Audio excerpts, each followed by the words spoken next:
Rohit Yadav javelin thrower यहाँ हुआ है, इसको लेकर क्या कहेंगे सर? सभी सम्मानित पत्रकार साथियों को मैं धन्यवाद व्यक्त करता हूं और आभार भी व्यक्त करता हूं कि मेरा आगमन आज जो जेवलिन थ्रो के अंतर्राष्ट्रीय खिलाड़ी हैं और मैं उनके घर लायक पुत्र के लायक पिता को सम्मानित करने आया हूं। आज अभी वो खेल में पटियाला में ट्रेनिंग ले रहे हैं, जैसी जानकारी मुझे मिली है।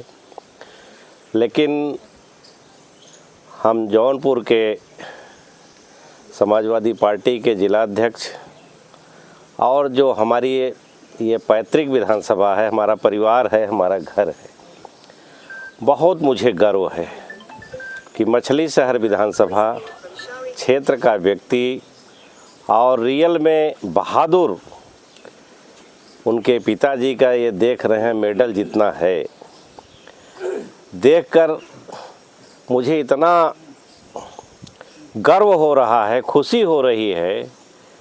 मैं श्री रोहित यादव के पिता श्री सभाजीत यादव जी जो मैराथन धावक हैं, मैं इनको भी हृदय से बहुत बहुत बधाई और शुभकामना देता हूं कि आप इस ग्रामीण अंचल से जहां आने जाने का रास्ता नहीं है, जहां सुविधाओं का बिल्कुल अभाव है, और ऐसे जगह से निकल करके देश में इस गांव का, इस ब्लॉक का, इस विधानसभा का, इस ज़िले का और इस प्रदेश का, और आज हमारे आपके पुत्र रोहित यादव पूरे दुनिया में, केवल देश में नहीं बल्कि वो अंतर्राष्ट्रीय स्तर पर, और अभी अभी जो हमारे गोल्ड मेडल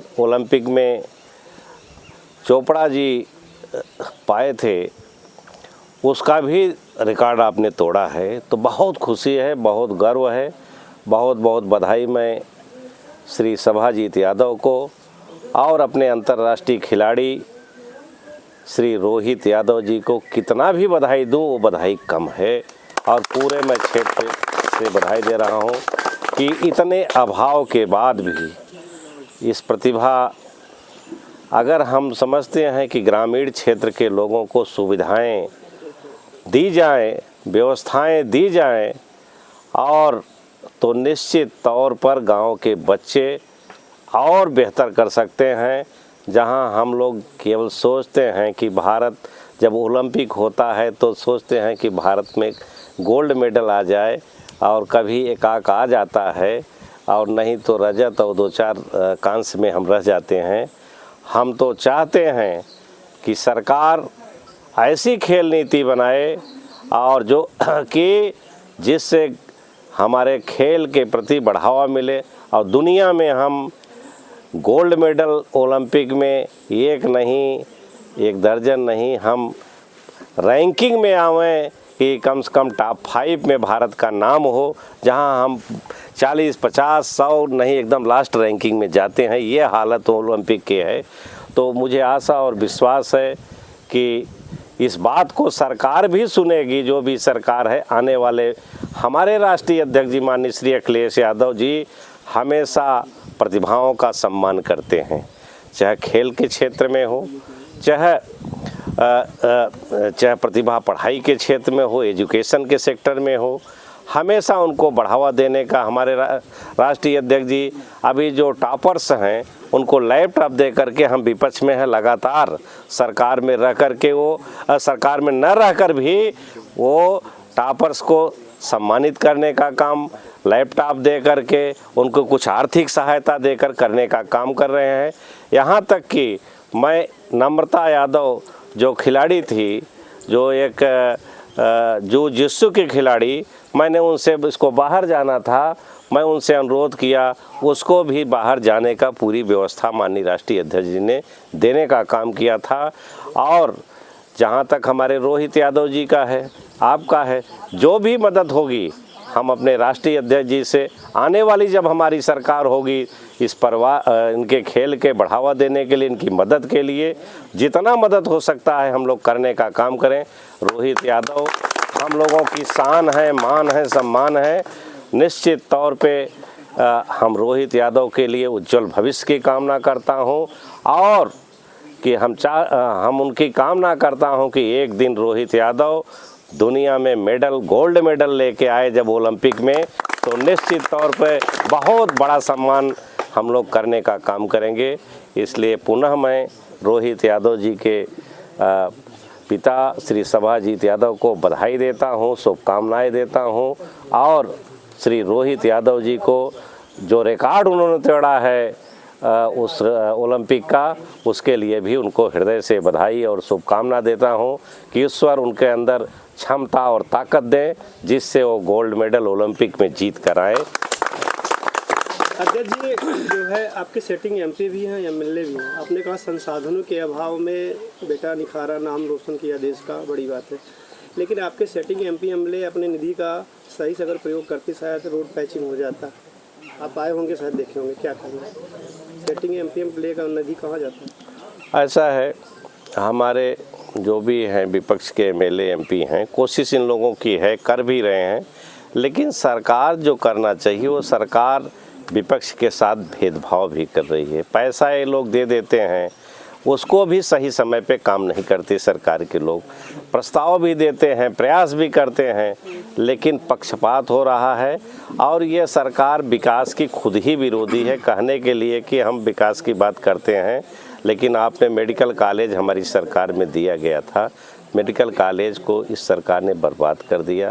आज तक भी वो इस्टेब्लिश नहीं हो पाया, उसका बिल्डिंगें नष्ट कर दी गई। बिल्डिंग की स्थिति जो हो लगता है कि वो पुरानी बिल्डिंग अभी है। तो लूटपाट की भ्रष्टाचार इस सरकार में। अभी क्या उदाहरण दे दूँ, अभी ये कि जल जीवन मिशन योजना गाँव में टंकी पेयजल के लिए, ये योजना अरबों खरबों की योजना लूट ली गई, और आज भी कहीं ये को सफल नहीं, बल्कि गांव की सब सड़कें पाइप डाल करके ध्वस्त कर दी। एक उदाहरण आप देख लीजिए, गांव-गांव की जल जीवन मिशन की योजना, कहीं टंकी का पानी सप्लाई टोटी से नहीं जा रहा है। तो ये हालात, स्थिति ऐसी है। इसलिए हम लोगों को, इसीलिए हम लोग कहते हैं कि 27 के में चुनाव जो आ रहा है, जनता आप इनको हटाने जा रही है। 27 के चुनाव में उत्तर प्रदेश में माननीय अखिलेश यादव को मुख्यमंत्री बनाने जा रही है, और सामाजिक न्याय के संसाधन के अभाव में और भी रोहित जो है गांव में जो प्रतिभाशाली बच्चे हैं, आकांक्षी बच्चे हैं, उनकी प्रतिभा जो है दब जा रही है संसाधनों के अभाव में। जैसा आपने कहा, तो ग्राम पंचायत स्तर पर भी निधियाँ होती हैं, और स्थानीय प्रतिनिधि, चाहे ग्राम प्रधान हो, चाहे वो प्रतिनिधि हो यहाँ के, क्या कहेंगे? हम लोग ये तो कहेंगे, लेकिन हमारी अब सरकार होगी तो हम लोग खेल का बजट बढ़ाएंगे गांव स्तर पे, और जैसे शिक्षा का बजट, क्योंकि आदमी जब स्वस्थ रहेगा तभी उसके मस्तिष्क भी स्वस्थ होगा, शरीर स्वस्थ होगा, और तभी ब्रेन भी विकास होगा। तो केवल खिलाड़ी भी पैदा होंगे, आईएएस भी पैदा होंगे, डॉक्टर भी पैदा होंगे, इंजीनियर भी पैदा होंगे, ऑफिसर भी। जिस देश की जनता स्वस्थ होगी, जिस देश के नागरिक स्वस्थ होंगे, उनका मस्तिष्क भी स्वस्थ होगा, तो ज़रूर हम नोबल में आप रविन्द्रनाथ टैगोर या एक आध दो लोगों को छोड़कर कहाँ हम नोबल पा रहे हैं। तो हम लोगों की ये है, अंतर्राष्ट्रीय स्तर पे हमारे नेता राष्ट्रीय अध्यक्ष जी, उन्होंने वर्ल्ड क्लास की स्कीमें, वर्ल्ड क्लास का काम, वर्ल्ड क्लास की योजना के बारे में आप जाके देख लीजिए। मेट्रो इतने जल्दी लखनऊ में चलाने का काम, आपका वर्ल्ड क्लास का सिग्नेचर बिल्डिंग, पुलिस का रिस्पांस सिस्टम उन्होंने देने का काम किया, इस सरकार ने बर्बाद करने का काम किया है। उनकी सोच है वर्ल्ड क्लास की योजना। हम जो काम करें, सड़कें अच्छी हों, बिजली की व्यवस्था वर्ल्ड क्लास की हो, पानी की व्यवस्था हो, तो वर्ल्ड क्लास की सोच है, उनके अंदर सोच थी। आज तो जो सोच है भगवान ही मालिक हैं। अब जो हैं इस प्रदेश के मुखिया और देश के मुखिया हैं, उनके पास न कोई विजन है। आज हमारे नेता पूरे देश में अपना विजन रख रहे हैं। अभी इलाहाबाद में आए थे।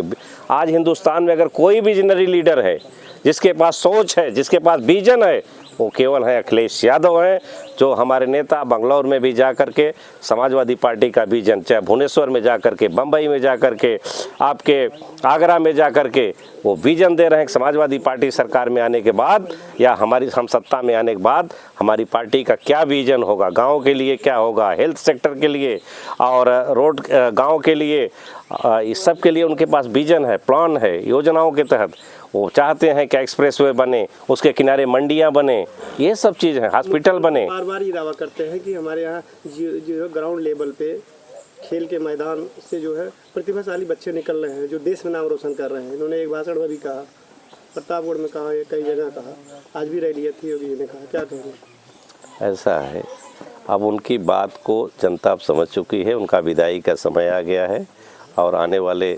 2027 में अब जनता परिवर्तन करने जा रही है।